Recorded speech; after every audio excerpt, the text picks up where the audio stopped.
Hey, what's up guys, and welcome back to IGCSE Success, your one-stop shop for everything IGCSE English. And I'm back quicker than you can say paper one, and for good reason. You've got your first language English paper one on Thursday. And with that in mind, today's video is all about that rather tricky beast, the extended writing response. You ready? You better be. So grab your pen, notebook, download the paper from the description box below, and with all that said and done, let's go. So yes, a big warm welcome guys to my 2025 edition of tackling yet another extended writing response. Now, I know there are already plenty of videos on this question across my whole channel, but every year I find myself fine-tuning my approach. Honestly, some of my older videos make me inwardly cringe a little, and that's exactly why I like to keep improving, I guess, the delivery and the guidance that I give.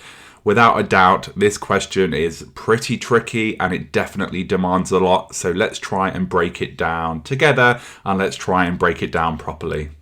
But before we dive in, I do strongly recommend printing or at least saving the paper so you can refer to it properly. It's obviously best if you can print it so you can plan, highlight and annotate as we go. Now the paper that we are going to be using is from the October-November 2024 series. It's the 0500/13 paper. And don't worry, no need to go scouring the internet. I've got you covered. Just check out the link in the description box below. Now let's cover the nuts and bolts, the stuff that you hopefully know already.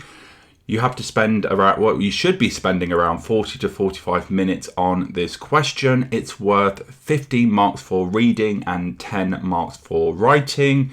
You will be asked to write in one of 8 prescribed non-fiction text types, and they are letter, so that's formal or informal, speech, magazine article, journal, interview, newspaper report, and that very, very tricky last one, formal report. And you guys need to transform ideas from text C, which is a narrative, usually 1.5 pages in length, into one of these forms using an appropriate and convincing voice. Of course, there are 3 bullet points that you'll need to address. And don't forget that you'll be using both explicit and implicit reading skills. Lastly, don't copy or lift chunks from the text. You'll want to use your own words as much as possible. And this is probably what students find the trickiest.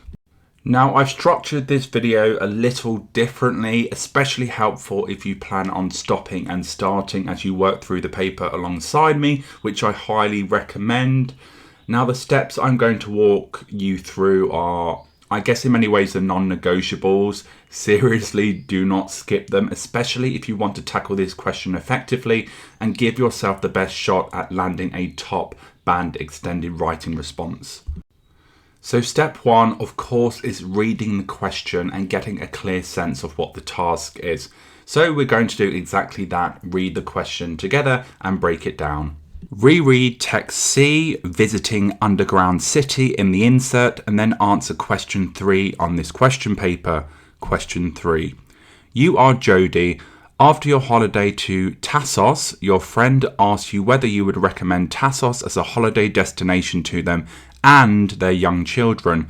Write a letter to your friend in which you describe the area of Tassos and give your thoughts about it. Explain why you visited underground city and give your thoughts and the experience. Describe what else there is to do in Tassos and give your advice about the best ways to make sure that the holiday is enjoyed by the whole family. And then the usual wording at the bottom. Write about 250 to 350 words. Up to 50 marks are available for the content of your answer and up to 10 marks for the quality of your writing. Next up is working out the TAP of the task, an acronym I use with my students that stands for text type, audience and purpose. And if you get any of these wrongs, it could be game over. Well, slight hyperbole there, guys, but it definitely would impact your outcome and indeed mark. Now, the text type is usually clearly stated, so fingers crossed that shouldn't cause too much bother. But under pressure, students can sometimes go off track and write in a completely different form. So be careful to read the information properly. Ask yourself, what form are you being asked to write in? Who is your audience? What is the purpose? Are you arguing, persuading, advising, informing, describing? The list goes on. All of these things will impact your language style, tone, etc.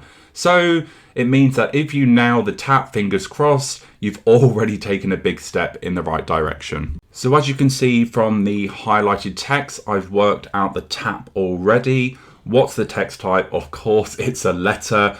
But remember, the paper will never say formal or informal. You have to work that out based on the audience. And in this case, the letter is being written to a friend, the audience, or the recipient, which clearly makes it an informal letter. Now, guys, that's really important because your tone should be more relaxed and can include things such as idioms, phrasal verbs, humor, rhetorical questions, hyperbole, etc., etc. Now, as for the purpose, it's about whether or not you'd recommend this holiday destination to a friend and their family. So you are ultimately advising, but there's definitely some overlap with other purposes too, like describing, informing, persuading, and I guess even evaluating. Now, I strongly recommend writing tap on your insert and jotting this information down. Alternatively, you can include it as part of your plan on the writing lines. Just make sure that you put a line through it before you finish. Now, the next step, once you've identified the tap, is of course to carefully read Text C. So let's do exactly that. Text C, visiting underground city. The narrator is called Simon. He, Jody, and the 8-year-old son Ben are on holiday in a region called Tassos. We descended the stairway into a dark labyrinth unfurling below us. The passage allows just 2 visitors abreast, so we jostle shoulders and unforgiving walls. Lighting is muted, just a few gentle torches discreetly hidden in unexpected crevices project alluring shades of tan, gold and red onto the exposed stone walls. Now we are under the surface, the heat has also dissipated. Cold air pushes past us, a desperate thief escaping the scene of its crime. You may find the descent a bit difficult, our guide Milo says, but think how much more difficult it was without light and without someone like me showing you the way. Ben nods in silent agreement. He is impressed. I am glad we came. This visit had been my idea earlier today. Ben had been lonely and feeling guilty about choosing a hotel without children's activities. I'd googled family-friendly trips on my phone. Jody had sniffed uncertainly when Tassos' 13th century underground city showed. "Oh, Simon, it will be stuffy in this heat," she'd complained. Jody was right about the heat outside. The sun had been unrelenting since our arrival, but fortunately, most of Tassos is within a short distance of the coast. On our morning beach visits, fresh breezes whipped the heaviness out of the air, whilst fun in the sea energized us. But for now, sitting in the still courtyard of our hotel, everywhere was parched and begged for hydration. In front of me, a dying tree had collapsed, its trunk riven at the base. Oddly, its spindly uppermost branches still stretched skyward, whilst its lower boughs wept dry tears into the cracked earth. Jody and I studied the underground city website together. 8 floors, over 100 metres, friendly tour guide. Amazing, I said, let's book it. The coach journey took an hour and we were grateful that we paid the extra for an air-conditioned vehicle. Underground, the chill is pleasant. Jody holds Ben's hand firmly as we negotiate some narrow twists and turns. Ahead, Milo warns us about a low roof, so we stoop slightly. Then we enter a large chamber. Milo is waiting for us to gather round him. He smiles expansively and beckons us closer. His eyes pick out Ben and a young girl, the only 2 children present. "Do you know what this room was for?" asks Milo. Ben and the girl shake their heads, mouths open. "It's a school classroom," announces Milo. "The teacher probably stood where I am, and the children would sit on the floor. No desks, no whiteboards, definitely no computers or phones." Milo now addresses us all. This was a sophisticated society. For safety reasons, we can only visit this area. You can see one of the many ventilation shafts above our heads, and there are wells like this one here to store fresh water. Families had their own living quarters, a bit like modern day apartments. There were communal areas and shops. Half an hour later, we resurfaced into the heat and board our coach back. Milo provides us with refreshments whilst Ben, sitting next to the girl he met in Underground City, is talking animatedly. She's called Anna. Anna and her mother are staying in a hotel that is not far from ours, and Jodie has already exchanged phone numbers with them. I noticed how the volcanic rock and soil had made burrowing underground so easy once means that this is not a land of fertile forests. A handful of lonely broken trees wither in a dry flat land as far as the eye can see. An evening walk to see this open landscape under a vast sky is a tempting idea. My camera would capture some spectacular panoramic vistas. Meanwhile, Milo is telling us about must-visit outdoor markets selling local crafts. Not my favourite thing to do, but Jodie looks excited. She and Anna's mother exchange conspiratorial glances. Now, before you start going crazy with the highlighting, it's always best to think to yourself what is actually happening. Almost summarise the story quietly in your head. So what do we have here? Well, Simon, Jodie and their son Ben are on holiday in a hot, dry region called Tassos. And I guess in an effort to entertain Ben, Simon suggests visiting this underground city, a cool ancient site beneath the surface. Despite Jodie's, initial doubts, the family ends up enjoying the trip, especially Ben, who makes a new friend. Now, along the way, we get rich sensory details of the landscape, the underground tunnels, and the heat above the ground. And the story ends with new connections being made, plans to explore more of the local area, and a deeper, appreciation for both the history and the harsh beauty of Tassos. So once you think you understand what's going on in the story, it's time to grab your 3 highlighters.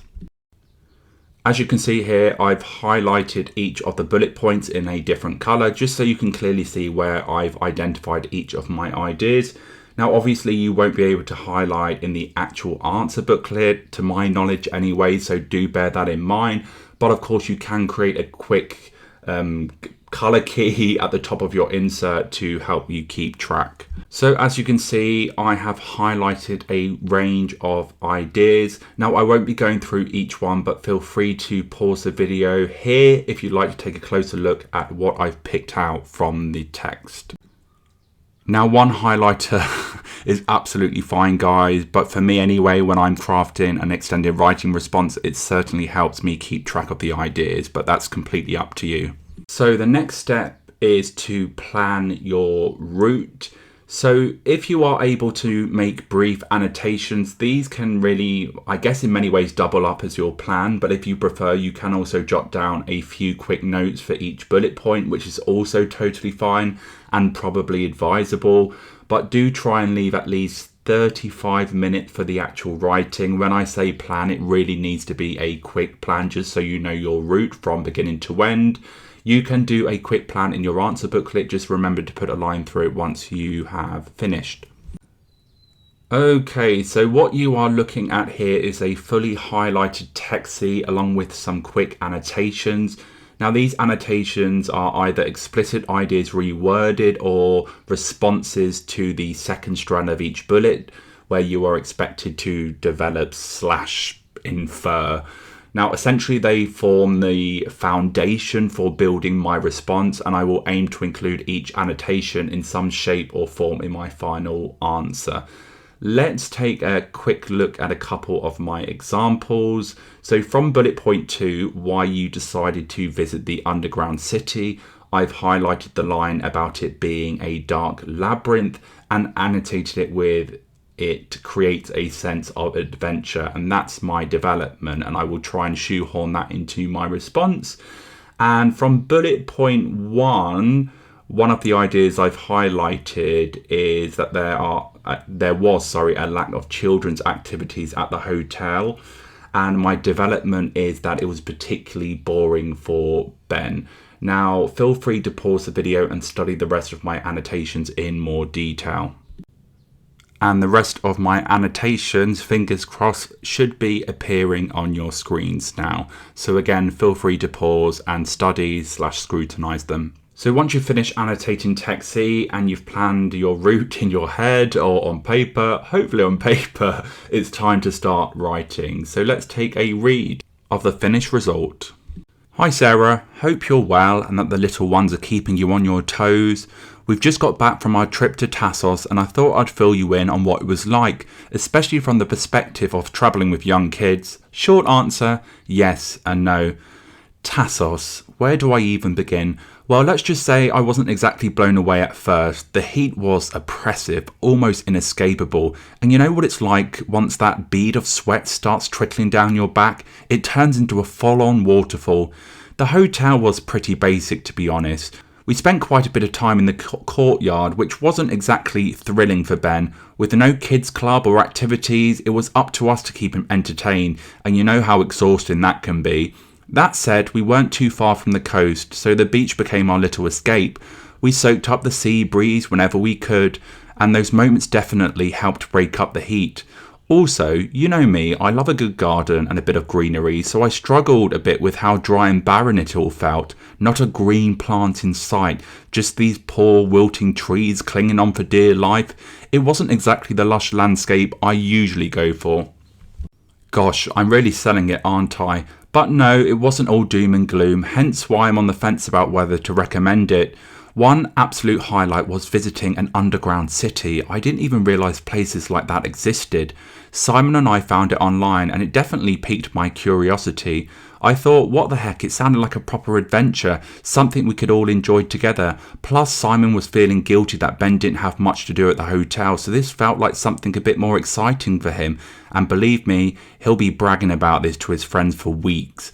It was such a cool, eye-opening excursion. We explored all classrooms and living quarters where families once lived, and honestly, I was fascinated. We also had this brilliant guide Milo, so friendly and full of knowledge. He looked after everyone, handed out refreshments, and really brought the place to life. Ben was completely hooked, eyes wide, ears pricked the whole way through. To top it off, he even made a little friend called Anna, and I swapped numbers with her mum, so from then on Ben had a playmate for the rest of the trip. Honestly, the underground city alone is worth the visit if you decide to go with your little ones. There were also quite a few other cool things to do in Tassos. As I mentioned, we tried to visit the beach as much as we could. It wasn't far and the sea breeze was such a relief. It also kept Pem busy. He loved having a little snorkel and collecting shells. In the evenings we took a few strolls and just appreciated being away from the dreary weather back home. We even snapped some awesome photos. I'll have to send you a few. I know you love your photography and there's no shortage of things to capture, even if it's just a few withered trees. Think of it as abstract art or maybe a metaphor for life in the UK, haha. There's also this cute little market that Milo recommended, full of quirky gifts and the usual souvenirs, you know, the kind of stuff I'd call tat, but you'd absolutely love with all of your little bits and bobs. Anyway, we can chat more about it next time we catch up, but if you're thinking of going, I definitely recommend researching hotels carefully. Hopefully one with a kids club, and if you do any excursions, make sure you get the air-conditioned coach. Trust me, it was so worth it for a bit of respite from the heat. Right, I'm blabbing on now. Let's catch up properly soon. Love, Jodie. Now what you're looking at is a full response with my ideas from the text highlighted. This is just so you can clearly see how I've taken ideas from Text C and I guess woven them into my own words. Now let's break down how I constructed my response, what features I use, how I developed the ideas in each paragraph, and how I made sure the style matched the text type and purpose and indeed audience. Alright, let's talk about how I ended up with this opening to my informal letter. So the first thing I did was, of course, pull ideas directly from the text. Remember that part in Text C where Simon's feeling guilty about booking a hotel with no children's activities? That really became my first bullet point. The initial setting, I reworded it as the hotel was pretty basic, no kids clubs or activities. And then I added some, I guess, personal flair. You know how exhausting that can be, just to make it relatable. And that's where the development comes in. I didn't just state the idea, I built on it and showed how it actually affected us. Then I went in on the setting and atmosphere, that heat. Now the text mentions how it's so dry that the trees are withering, and I really loved that image, so I leaned into it and added my own tone, clinging on for dear life. Again, something that sounds natural in an informal letter. I also used that funny bit about the sweat turning into a waterfall, not in the original, but it fits the tone and adds a bit of humour, which is exactly what you want in an informal letter to a friend. As for creating a convincing voice, I just kept imagining I was writing to an actual friend, someone like Sarah, who would totally get the chaos of travelling with a young kid. So I used chatty features like direct address. You know what it's like, so that pronoun you. Exaggeration, not a green plant in sight. Idioms and expressions, keeping you on your toes, clinging on for dear life, wasn't exactly blown away. And I even used the odd rhetorical question to make it feel like a real conversation. Basically, guys, I made sure I wasn't just lifting ideas, I was transforming them into an authentic or believable voice appropriate for an informal letter. And if I've done it right, it should read like a message from one tired parent to another, a bit funny, a bit honest, and totally grounded in the original text. Okay, so swiftly moving on to bullet point 2. This one's all about why we decided to visit the underground city and what made it a worthwhile experience. Now, if you look at the original text, there are quite a few gems to pull out, like Simon Googling family-friendly trips, Jodie being skeptical, and Ben feeling a bit bored at the hotel. So I took that and spun it into something more personal and reflective of my own voice. For example, Simon was feeling guilty, so this felt like something a bit more exciting for Ben. And that's me showing my understanding of character motivation, but in a very natural, informal way. Now, I also developed the idea beyond the surface. I didn't just say we visited the underground city. I added how it felt like an adventure, something that sparked curiosity and brought us together as a family in many ways. And that's where the inference and development come in, building on what the text gives you, but making it your own. And then let's talk about the voice and tone again. I kept things super chatty and real. You'll hear phrases like, gosh, I'm really selling it, aren't I? What the heck? It sounded like a proper adventure. Ben was completely hooked, eyes wide, ears pricked. Now, these little details, guys, help it sound like a real letter, not a textbook exercise. And throwing in, he'll be bragging about it to his friends for weeks, adds a bit of humour and personality, which is perfect for an informal letter and exactly what Cambridge is looking for. Oh, and let's not forget Milo. The text, I guess in many ways, paints him as a warm and knowledgeable person. So I leaned into that and made him part of the positive experience. I put so friendly and full of knowledge, really brought the plays to life. Now that's a blend of explicit information and my own interpretation to add colour to the response. And finally, the bit about Ben making a friend and the mum exchanging numbers. That's me showing how the visit had lasting values, and it ties it all up nicely, making it more than just a one-off event. So let's quickly chat about bullet point 3. Now this one's a bit trickier because it leans more on inference. The task is basically asking what else was there to do in Tassos beyond the underground city, and whilst the text doesn't hand it to you, I guess, on a silver platter, it does give you plenty to work with if you read between the lines. So first up, I grabbed the detail about the beach being nearby. In the text, Simon mentions that the breeze there helped with the heat and that they visited in the morning. I expanded on that by saying we tried to visit the beach as much as we could. It also kept Ben busy, and that's me inferring its value as a kid-friendly activity without it being labelled as such in the original. Then I pulled from Simon's reflection on the evening walk and the landscape, that bit about the barren trees and open sky, and I twisted it slightly into something more personal and playful. And I think I put, even if it's just a few withered trees, think of it as abstract art or a metaphor for life in the UK. That's me keeping the tone informal, again adding humour and creating a voice that fits the audience. In this case, Jodie writing to her friend. I also slid in a reference to photography, since Simon talks about wanting to take pictures of the panoramic views, and I reworked that to suit Jodie's voice, and I put, we snapped some awesome photos, I'll have to send you a few.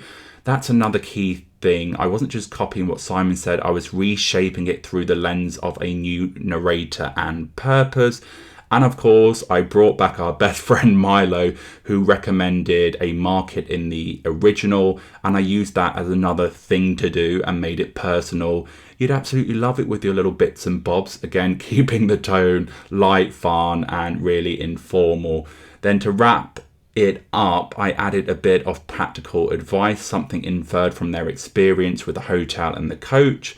I put, research hotels carefully, hopefully one with a kids club, and make sure you get the air-conditioned coach, so worth it. Now that's not directly stated in the text, but it's a logical development based on the challenges they face, and it's exactly the kind of thing you'd pop into a letter to a friend. So yeah, for bullet point 3, it's really about reading between the lines and transforming those subtle details into things that feel real and useful, all whilst staying true to the voice and tone of the task. And finally, let's finish with my top tips for succeeding with the extended writing response. So my tip number 1, read text C twice to fully understand the events and characters. Use 3 colours to highlight ideas for each bullet point and add short annotations and how you'll develop them. Plan briefly before writing. It helps you stay organised. Keep audience and purpose in mind and match your tone to the task. Letter, journal, speech, etc. And also be aware of the generic features that are used in each text type. Do include between 3 to 5 ideas per bullet and develop some of these with extra detail or emotion. Think about perspective. Who are you writing as? Are you looking back, reflecting on something, etc.? Definitely do not make things up, only use ideas clearly linked to the text. Give equal attention to all 3 bullet points, no skipping any, that's for sure. Watch your timings, use your own words, do not lift chunks straight from the text and reword as much as possible. Create a convincing voice, adapt the details to fit your character and task. For bullet point 3, be ready to infer a lot, sometimes explore feelings, motivations, future plans and more using clues from across the whole text. Leave enough time to check your work, spelling, grammar, punctuation, etc. Tone, make sure the voice is as authentic as it can be, and word count is just a guide. Focus on quality, not the exact length, and you definitely shouldn't waste time counting the number of words that you've written. And that's all we've got time for today, guys. This will be my last paper 1 video. I will be going live on Wednesday, and then hopefully I'll have some time to do some quick paper 2 stuff. So I just want to say best of luck. I am rooting for you all the way to the finishing line. If you do have any questions, just put them on my community tab or in a most recent video and I will try and answer them ASAP. Until next time, bye bye.